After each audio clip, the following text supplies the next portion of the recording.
Hello and welcome back as we continue the story, The Quest of St. Nicholas. Chapter 5, The Stag and the Saintly Stranger.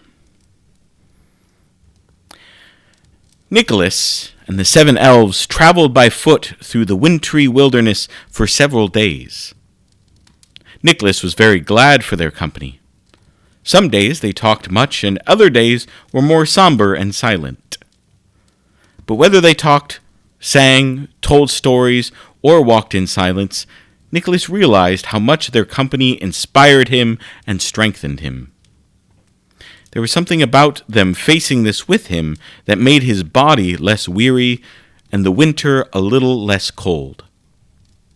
And each night, when they would set up camp for the night, the fire always created a much greater warmth than usual fires. The warmth surrounded Nicholas as if he was sitting in a warm house by the hearth. Then their evening activities would unfold, according to a regular ritual, which Nicholas also found quite comforting and edifying on this venture north into the unknown frigid wilderness. Fiddy, the she-elf who bore the great round shield, would always lead them in an evening prayer.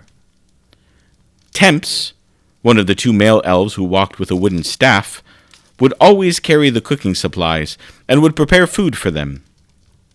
Nicholas was never quite sure where he got the food or how he managed to carry enough for them every night, for he never saw him go and obtain more food. But whether savory, salty, spicy, or sweet, the food was always wholesome and satisfying, like those meals after which you feel strengthened but not overly stuffed. And whatever Temps was doing with the food, it was working, for Nicholas felt more energized in his journey than ever before. But perhaps the strength was not merely from the food.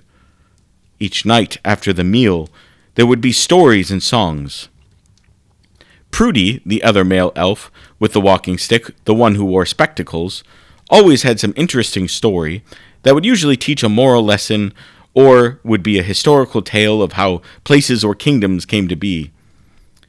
Spez, the she-elf who bore the bow and arrow, would always follow up with some inspiring story, a tale of heroic figures who went on wonderful adventures and overcame great trials to remain faithful to the quest. Carrie, whom he continuously noticed the others treated with a reverent respect, as if she were a noble woman among them, always insisted on helping to serve the meals and insisted on helping Temps clean up the cooking supplies, afterward while stories were being told. After the tales by Prudy and Spez, the night would end with Carrie singing for them. Her voice was pure and bright, and stirred a deep longing within Nicholas's heart, a longing for something he did not know.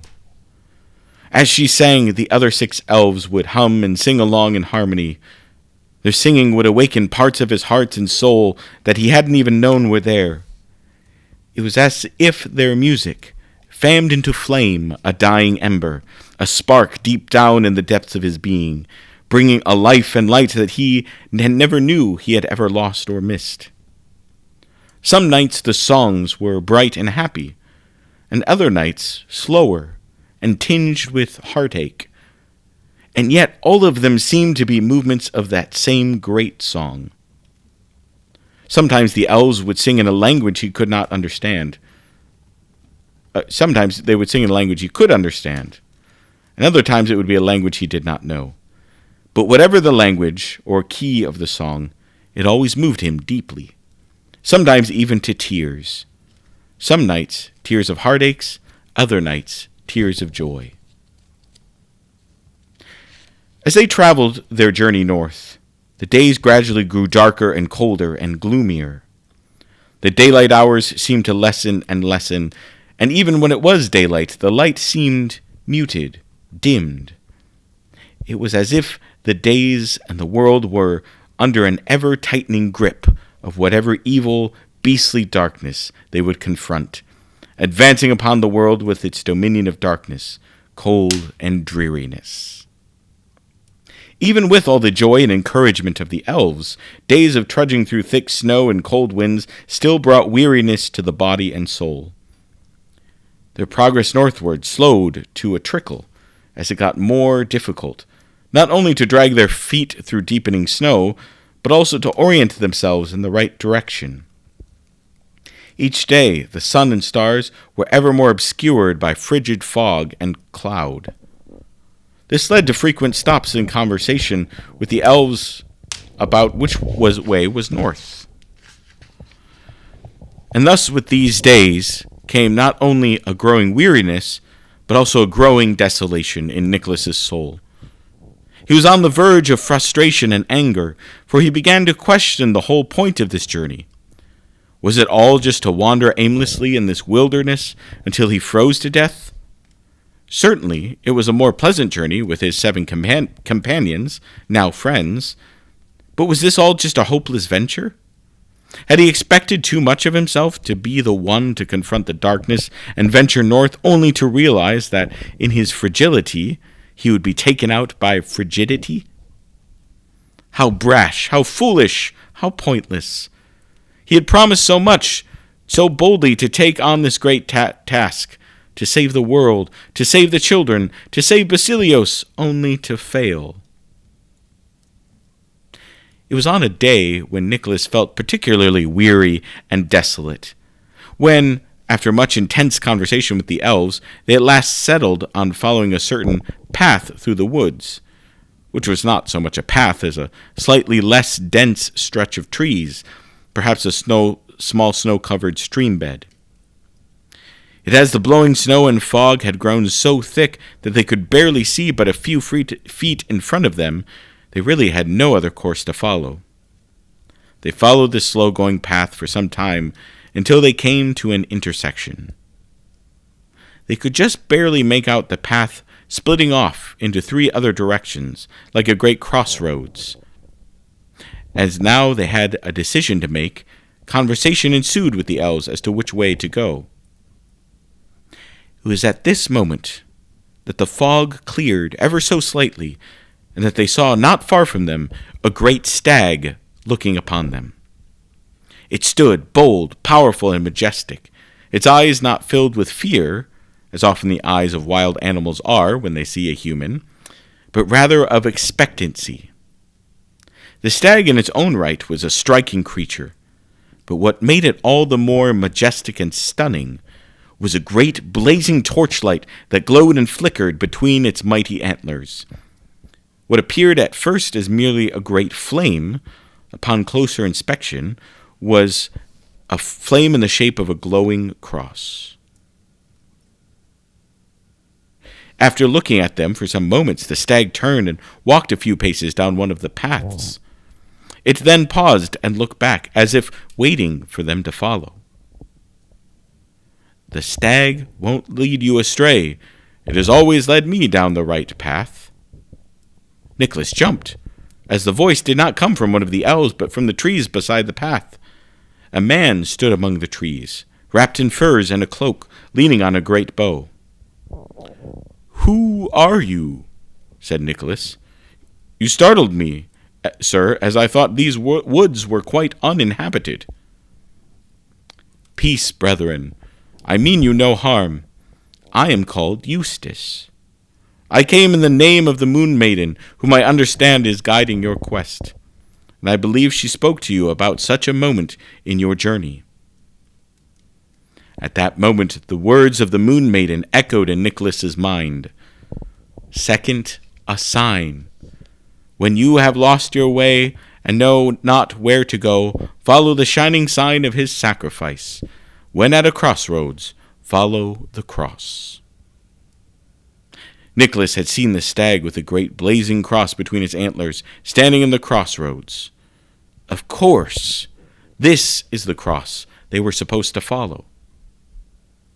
"This sign has not led me astray," continued Eustace, gesturing to the stag with his bow. "For when I was at my darkest moments, and had utterly lost my way in life, this very stag appeared to me and led me to follow the way of the one true king, whose kingdom is not of this world. Follow this sign of the king's cross, and it will certainly lead you through the darkness onto the right path." "Thank you, and—" Nicholas began as he turned from the stag back to the man, only to abruptly pause, for the man was no longer there. It was as if he had simply vanished entirely. But the stag still stood there, as bright and as real as ever. And so, with their course made clear, they set off to follow the stag. Chapter 6. The Saintly Woodworker and the Sleigh. In following their stag, their pace grew much faster. Not only were they energized by the light of hope, but the stag led them on a path through the woods where the snow was shallow and it was easy to walk. The stag also moved at a quick pace, often trotting ahead of them and pausing to turn back to make sure they were still following. At this pace, they covered far more ground than they had for a number of previous days. After journeying in this way for much of the day and into the night, the stag led them into a clearing in the woods, where there was a small stone cottage, its windows glowing with warm firelight. Next to the cottage was a large shed lit from inside by lanterns. A door opened from the shed, and a man, who had apparently seen or heard them coming, came out. He must have been expecting them, for he did not seem surprised to see them. The man was sturdily built, with strong hands and arms and shoulders that come from hard manual labor, likely with the tools on his belt that included chisels and hammers of different sizes. The man appeared middle-aged, with dark bronze skin and dark hair and a beard flecked with gray. But while he certainly looked younger than Nicholas, his eyes seemed aged and wise far beyond his years, making Nicholas feel that he himself was much younger than this man, or at least less wise. But these wise old eyes also had a warm, tender kindness about them. The man saw the stag standing next to the door, and his eyes lit up with recognition. He affectionately patted its nose, and it nuzzled its head into the man's hands. The man smiled gently, and turned to Nicholas and the crew of elves. "Come." He then turned and led them inside the stone cottage. He gestured toward a sturdy wooden table with 8 chairs and set with 8 steaming bowls of hearty soup. "When you finish eating, you may come out to my workshop, for there is a project I have been working on for you." Without further explanation, the man went out the door and back to the workshop. Nicholas and the elves, too weary for words, but happier and more contented than they had been for some days, ate their supper in silence, after a prayer of thanksgiving for the food, led by Fiddy, of course. Nicholas certainly had more questions about their experiences that day, and about who this man was, but was content to wait until later.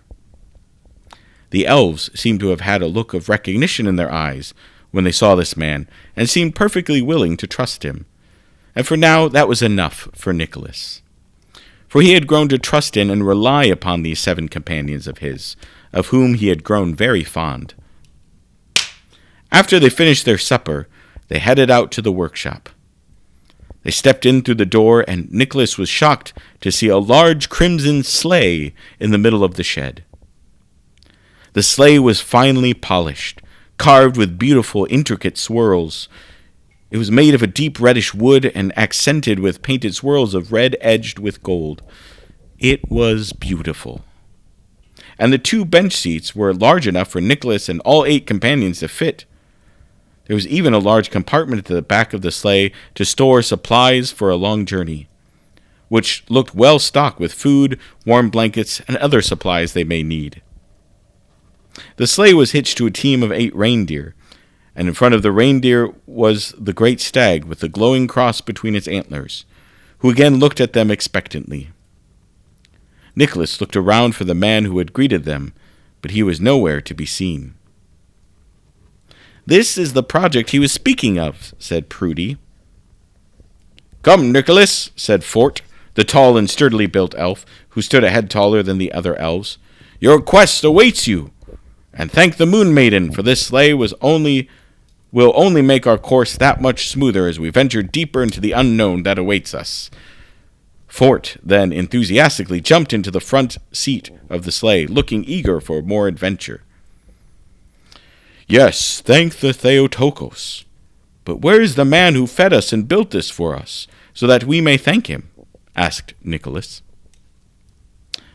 "Joseph already knows and appreciates your gratitude," said Carrie. "He is a good, kind, and very humble man who cares for others and then often quietly slips into the background. So fret not, my dear Nicholas, and come, for Fort is right that we must carry on." "Joseph? You know him?" asked Nicholas. As they set into the sleigh next to Carrie, who then handed Nicholas the reins. But before Carrie could answer, the sleigh lurched forward as the stag did not wait for Nicholas to flick the whip or the reins. They charged out through the large doors of the workshop and into the night. The clouds and fog cleared, and they now slayed beneath an open night sky, with the moon and the stars shining bright upon the snow below them. The wind whipped, and the trees flew past them as they set out at a speed faster than they had traveled yet.